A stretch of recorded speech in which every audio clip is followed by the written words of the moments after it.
aborde à présent la dernière ligne droite de votre émission matinale Lama Info Matin. Le Bénin est entré dans une nouvelle phase de son histoire politique avec la formation du premier gouvernement dirigé par le président Romuald Wadaini. Cette étape suscite de nombreux espoirs, mais aussi des interrogations au sein de la population. Quels seront les grands chantiers de cette nouvelle équipe gouvernementale? Quelle réponse apportera-t-elle aux attentes des citoyens, notamment des jeunes, des femmes, des entrepreneurs et des acteurs du développement local? Pour en parler ce matin, nous recevons pour vous dans cette dernière partie de votre émission Lama Info Matin, le maire des jeunes d'Alada. Il s'agit de Fresnel Djibodé. Il est observateur attentif de la vie politique, de la vie publique et défenseur de la participation citoyenne. Fresnel Djibodé, bonjour et bienvenue. Bonjour, Madame Bernice Koukoudou. Merci d'avoir accepté notre invitation. C'est moi qui vous remercie. D'accord, monsieur le maire. Comme je l'annonçais, nous allons parler de l'attente des citoyens d'Alada par rapport à ce tout premier gouvernement du président Romuald Wadaini. Avant de rentrer dans le vif du sujet, dites-nous quel regard vous portez sur le nouveau gouvernement du président Romuald Wadaini de façon générale, la composition de ce nouveau gouvernement. Oui, merci pour l'invitation et pour la question que vous me posez ce matin. D'abord, vous allez savoir que le président, tout nouveau président que nous avons est un technocrate. C'est un pur technocrate, c'est quelqu'un qui est axé sur les résultats. Et donc, le gouvernement que nous avons aujourd'hui, c'est un gouvernement composé à plus de 95% de technocrates. Donc, c'est ce gouvernement-là qui a à cœur de travailler efficacement sur des thématiques majeures pour le développement de notre pays. Ce n'est pas un gouvernement qui a été fait pour faire de la politique, pour rester dans des histoires de la politique politicienne, mais c'est un gouvernement qui a été formé avec les qualités d'homme qu'on a dans ce gouvernement pour faire un travail technocrate. Ces gens, c'est assez sur les résultats. On ne va pas voir un ministre, par exemple, passer, faire du charme à la population par rapport à des thématiques, faire du charme à des entrepreneurs sur des questions essentielles et existentielles qui concernent nos concitoyens. On va aller sur les résultats.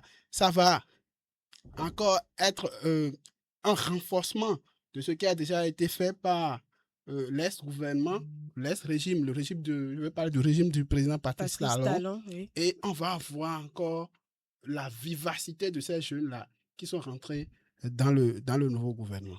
D'accord, donc selon vous, ce nouveau gouvernement est essentiellement composé de technocrates, c'est-à-dire des experts qui sont spécialisés, techniciens qui vont plus se concentrer sur la préoccupation des citoyens. Mais ce n'est pas de nouvelles têtes, hein. Il y a des personnes qui ont fait avec le président Patrice Talon qui sont revenus encore avec Wadaini. Si, moi je m'attendais à voir pratiquement 90% du gouvernement Talon revenir parce que ce qu'ils ont effectué comme travail pour notre pays, c'est remarquable. Mais comme on le dit, il y a beaucoup d'autres têtes pensantes et vous avez vu ceux qui sont restés. Vous prenez par exemple le ministre Benjamin Humpati de la Santé, par exemple, le président même qui était son collaborateur, quand il était venu à Alada pour faire la campagne, il avait remarquablement fait l'éloge de ce ministre-là. Ça veut dire qu'il y a du potentiel et qu'il pense que ce potentiel-là n'est pas encore exploité à sa juste valeur. Et donc, lui donner encore la possibilité de faire encore ses preuves, de perfectionner ce qu'il a déjà fait. Et vous allez voir aussi le ministre porte-parole du gouvernement, oui. Léandre Wilfred Mungbeji, qui a fait 8 ans sous le régime défunt, a quand même aussi faire beaucoup de choses. C'est celui qui a été l'ardent défenseur de tout ce que le régime Talon a fait. Il Euh, revient encore. il revient encore. D'accord. Maintenant, quelles sont les principales attentes des citoyens vis-à-vis de cette nouvelle équipe gouvernementale constituée des anciens ministres? Bon, quand je dis anciens ministres, ce sont ceux qui ont fait avec Talon et qui sont avec Wadaï maintenant et les nouvelles têtes qui font leurs entrées dans le gouvernement. Les attentes, on les a déjà recensées lors des périodes préélectorales, électorales et maintenant post-électorales. Post-électoral. Euh, c'est d'abord le social. Il ne faut pas se le cacher. Le président Talon même l'a dit qu'il a demandé à la population de serrer les ceintures. Et déjà, moi j'ai remarqué quand le nouveau président Romuald Nous allons Wadaï, encore serrer les ceintures sur Wadaï, c'est ça? non, le président Romuald D'accord. Wadaï, il a déjà dit dans son discours d'investiture, permettre désormais au peuple de jouir efficacement des retombées, des prouesses économiques qu'on a fait. Et surtout, quand il a formé son gouvernement, le premier conseil des ministres qu'il a effectué, si vous avez écouté les ministres à la sortie de ce conseil des ministres, ils ont dit que le président a axé sa communication ce jour-là autour des défis qui concernent le social, surtout le social, le développement de la personne humaine. Et c'est alors pour eux un défi. On a passé 10 ans à regarder les choses, à faire des investissements. Maintenant, on va passer les prochaines années à mettre tout ce qu'on a capitalisé dans l'humain et pourquoi pas continuer dans les investissements. Vous pensez que le gouvernement de Wadaï doit plus se concentrer sur le social? Le social est un axe majeur que doit prendre en compte le nouveau gouvernement parce que nous ne sommes pas parmi la population, nous sommes les représentants d'une frange de la population et c'est surtout cela que nous attendons. Beaucoup d'emplois, beaucoup de retombées socio-économiques pour les familles les plus vulnérables pour que désormais chacun puisse se sentir béninois. Et le président l'a bien dit en adressant son discours, dans son discours d'investiture, désormais les jeunes vont se sentir chez eux et vont développer les compétences pour dire aujourd'hui je suis vraiment fier d'être béninois et avoir maintenant les ressources nécessaires pour que cette fierté-là ne soit pas privée, ne leur prive pas de leur gagne, de leur nourriture quotidienne. Parlant justement des jeunes, nous savons très bien que les jeunes représentent une part importante de la population. D'ailleurs, notre président est jeune. Et les ministres sont également, et nous avons des ministres jeunes, pour ne pas dire la plupart sont également jeunes. Que peuvent-ils attendre, c'est-à-dire la jeunesse de la commune d'Alada, la jeunesse du Bénin, que peuvent-ils attendre concrètement de ce nouveau gouvernement? Si vous me permettez, je vais citer une partie, une phrase du discours d'investiture du président. Il a dit aux jeunes du Bénin qui refusent les fatalités anciennes et veulent réussir ici chez eux par leur travail, je veux dire ceci, le Bénin croit en vous et il vous donnera les chances de réussir. Et lors de son investiture dans le septentrion, il a martelé la même chose. La jeunesse est devenue un capital sur lequel le président, le tout nouveau président Romuald Wadaï veut se baser. Et vous allez voir, vous avez vu, hier ou avant-hier, il a quelques promesses qu'il a fait aux étudiants qui sont aussi des jeunes par rapport à leur transport qui est resté pendant des années question de discussion au niveau des fédérations estudiantines et autres. On a vu de nombreux bus, des dizaines de bus qui sont portés qui sont mis à leur disposition. Est-ce que cette jeunesse doit s'agripper à un discours politique, à des promesses, mais est-ce qu'il faut attendre du concret? Je faisais le parallèle entre les promesses électorales et ce que nous avons vu il y a 2 jours, 3 jours. Le président disait, quand il était venu au campus lors des périodes de campagne, je veux désormais vous doter, doter le campus, les universités de moyens, des étudiants de moyens de transport efficaces. Et quelques jours, on n'a même pas encore fait 2 semaines, hein, et Mhm. il a tenu Sa ses promesses. promesse. Donc ça veut dire que nous sommes sur le bon chemin et que ce que le président a dit durant les campagnes, qu'il va pouvoir respecter tous ces promesses-là. D'accord. Hier, notre président était au Nigeria. Ce mardi, il est attendu au Niger. Qu'est-ce que vous pensez de son tout premier déplacement, d'abord au Nigeria et surtout au Niger, parce que vous savez très bien que les relations entre le Bénin et le Niger ne sont pas au beau fixe ces dernières années. Pour qui connaissent les relations entre le Bénin et le Nigeria, depuis des lustres, hein, le Nigeria fait partie des voisins, des mastodontes de l'Afrique, sinon la première puissance économique en discussion avec l'Afrique du Sud.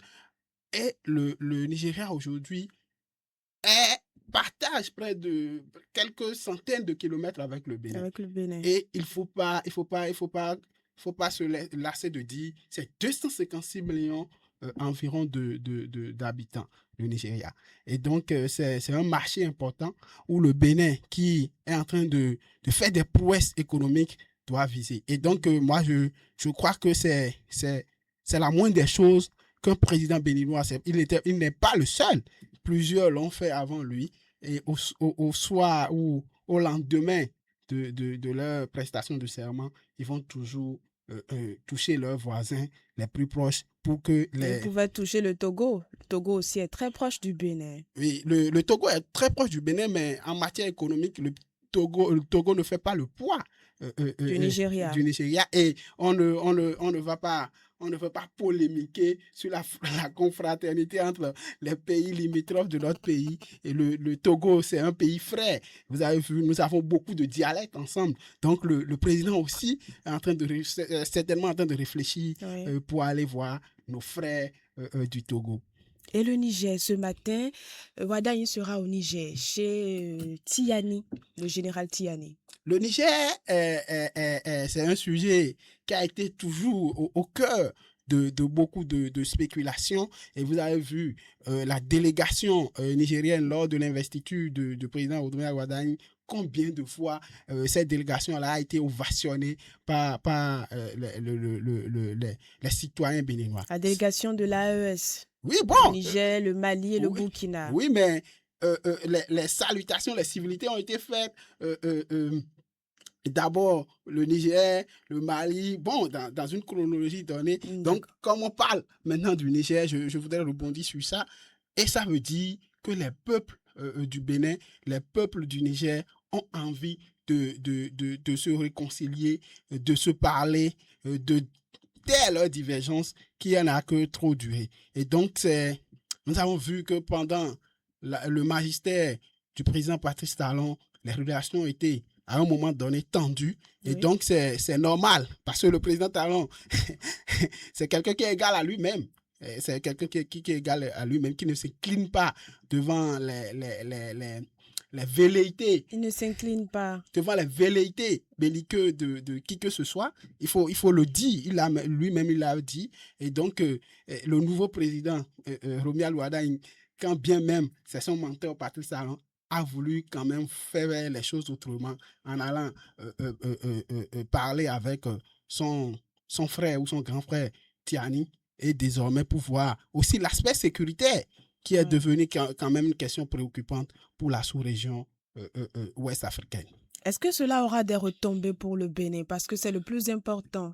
Naturellement, vous avez vu le Bénin, après les sanctions de la CEDEAO auxquelles le Bénin s'est arrimé et a été le tout premier pays à quand même fermer ses frontières, malgré les discussions qu'on a menées, que les deux pays ont menées en amont, les interventions des anciens présidents, le Niger n'a pas toujours fait l'ouverture de la frontière de son côté, ce que le Bénin a fait depuis le lendemain de la fin des sanctions de la CEDEAO. Et donc, nous attendons que, après le passage du président de la République, que la frontière soit ouverte, que les transits entre le Bénin et le Niger, qui sont quand même importants en termes économiques pour les deux pays, et la confraternité que ces deux pays-là partagent depuis plusieurs années, que cette confraternité-là puisse continuer et que les questions sécuritaires, surtout le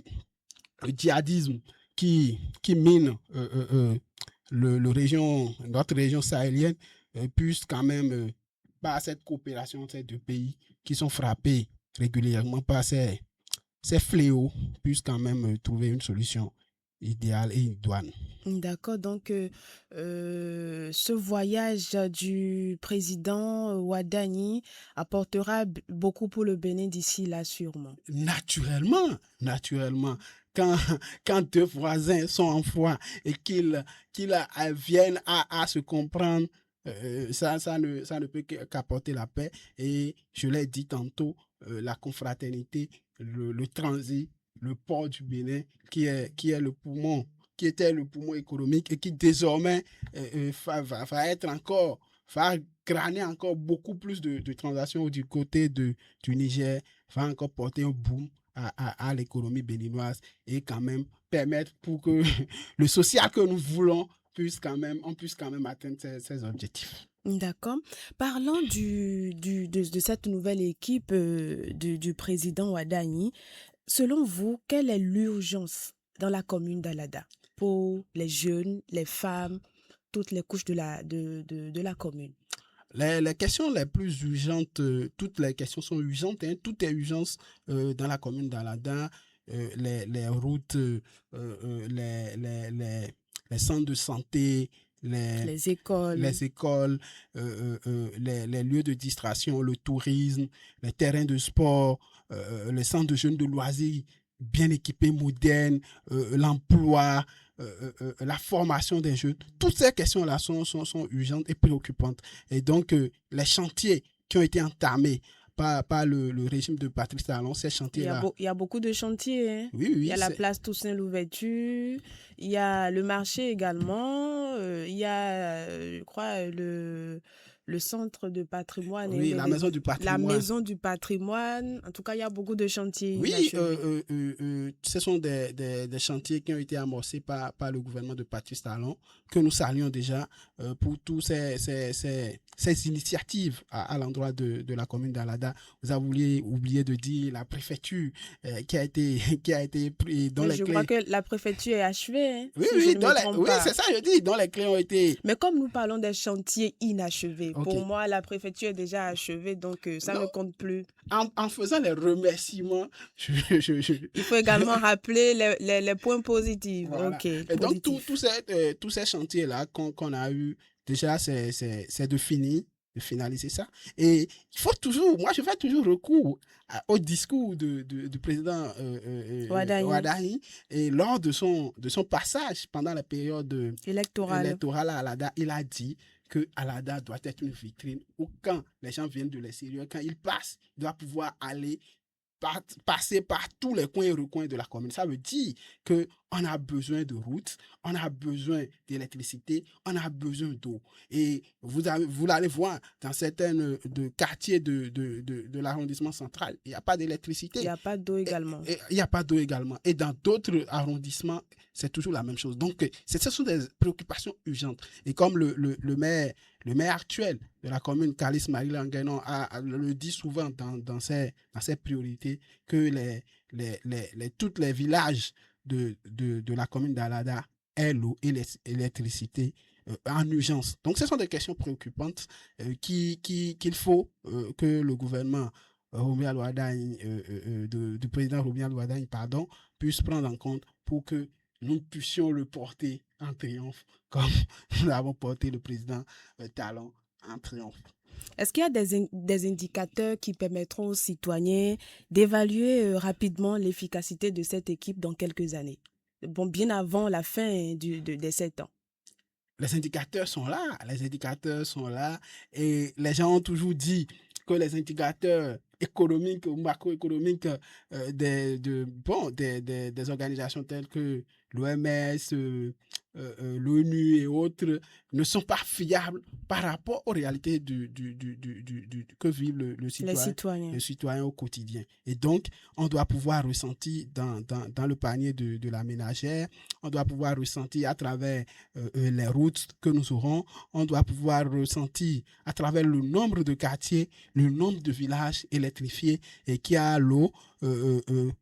On doit pouvoir dire Alada en 2033 est devenue une cité, a véritablement son titre de cité historique du sud du Bénin, et on doit pouvoir voir visiblement tous ces atouts que le chef-lieu de département que nous sommes doit avoir, lui être donné. Et donc, ce sont des indicateurs qu'on va pouvoir, à la fin de ces 7 ans-là, voir et lire pour que on ne se trompe pas sur ce qui a été fait. Quel conseil adressez-vous aux membres du gouvernement pour répondre efficacement aux attentes de la population? Conseil, je suis trop jeune. Bon, ma foi, pour donner de conseils. Nous avons également un jeune président. Je refuse pas. Laissez-moi mourir avant de m'enterrer. Avant de m'enterrer. Je suis trop jeune pour leur donner de conseils, mais pour autant, aux âmes bien nées, la valeur n'atteint pas le nombre d'années, dit-on. Et donc, moi, je vais leur faire juste des suggestions, des propositions. Ils sont véritablement aguerris.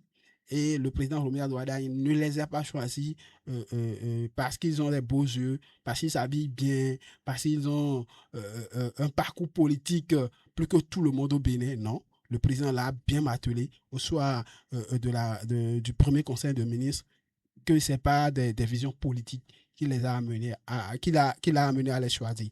Donc, d'être focus sur la tâche qui leur a été assignée, d'être focus là-dessus, de voir le Bénin et le Bénin seul, et de ne pas voir d'autres intérêts derrière, de donner tout ce qu'ils ont, comme leurs prédécesseurs ont donné, pour qu'au soir de leur passage, on puisse dire ce gouvernement a été le plus bon de l'ère démocratique, et pourquoi pas depuis l'indépendance du Bénin.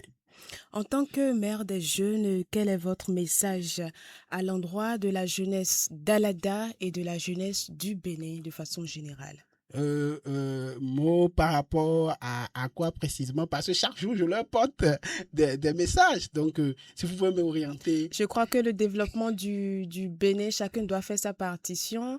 Les autorités doivent jouer leur rôle. Les citoyens également doivent jouer leur rôle. Donc, qu'est-ce que la jeunesse d'Alada doit faire pour accompagner d'abord les autorités, le maire et pourquoi pas les ministres pour que le travail soit fait main dans la main? La jeunesse doit savoir qu'elle doit s'unir. Elle doit s'unir, se former, parler le même langage, voir la commune au-delà de tout. Il ne s'agit pas de faire des guerres de personnes, des guerres de leadership. La jeunesse doit savoir qu'elle a un défi et que l'avenir lui appartient. Et si l'avenir nous appartient, nous devons travailler main dans la main et voir les questions les plus préoccupantes, voir nos apports et ne pas être manipulé par des personnes qui ont d'autres intentions que le développement de la commune. Donc, le message, c'est la fraternité, le travail et la justice, pour ne pas citer le truc là du Bénin. Je crois que nous avons les potentialités dans la commune en tant que jeunes, et il s'agit d'unir nos forces et pour converger vers le développement et faire mieux que nos parents et que nos aînés. Merci à vous, Fresnel Dibodé. Je rappelle que vous êtes maire des jeunes de la commune d'Alada. Vous étiez notre invité de ce matin pour débattre de ce sujet.